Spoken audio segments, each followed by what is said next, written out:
প্রচণ্ড গরমে ব্রাহ্মণবাড়িয়ায় প্রতিনিয়ত বাড়ছে রোগীর সংখ্যা। তাপদাহের কারণে বেশি অসুস্থ হচ্ছে শিশু ও বয়স্করা। শিশুদের ক্ষেত্রে বেশিরভাগই ঠান্ডা, কাশি ও নিউমোনিয়াতে আক্রান্ত। প্রতিদিনই এসব রোগে আক্রান্ত শিশুরা চিকিৎসা নিতে ভিড় করছে জেলার বিভিন্ন হাসপাতালে। তবে চিকিৎসকরা জানিয়েছেন, শিশুদের গরমজনিত ডায়রিয়া এখনও নিয়ন্ত্রণে রয়েছে।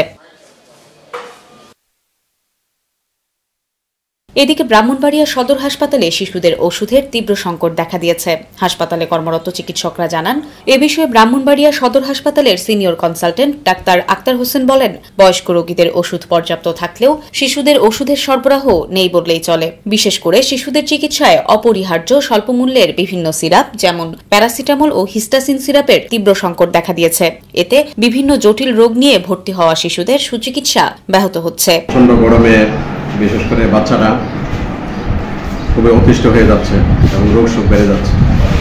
আর রোগ শোকের মধ্যে বেশিরভাগ রোগ হচ্ছে ঠান্ডা, কাশি, নিউমোনিয়া। গরমের মধ্যে বাচ্চাদেরকে এমন একটা পরিবেশে রাখতে হবে যাতে বেশি না ঘেমে যায়, আবার বেশি ঠান্ডা না লাগে।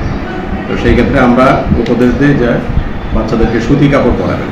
গরম আসার পর থেকে বেড়ে গেছে, আউটডোরও বাড়ছে, ইনডোরও বাড়ছে।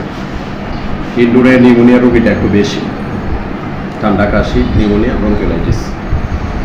ডায়রিয়া রোগীটা এখন নিয়ন্ত্রণের মধ্যে আছে, একটু কম আছে।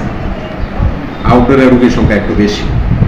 আমাদের সাধ্যমতো বাচ্চা রোগীদেরকে সেবা দেওয়ার আমরা চেষ্টা করতেছি, তবে ওষুধের যথেষ্ট অভাব রয়েছে। বাচ্চাদের ওষুধ তেমন সাপ্লাই নাই, বয়স্কদের অনেক ওষুধ সাপ্লাই আছে, বাচ্চাদের ওষুধ একেবারে নাই বললেই চলে। চিকিৎসকরা গরমে অসুস্থতা প্রতিরোধে শিশুদেরকে খোলামেলা পরিবেশে পাতলা সুতি কাপড় পরিয়ে রাখার পরামর্শ দেন।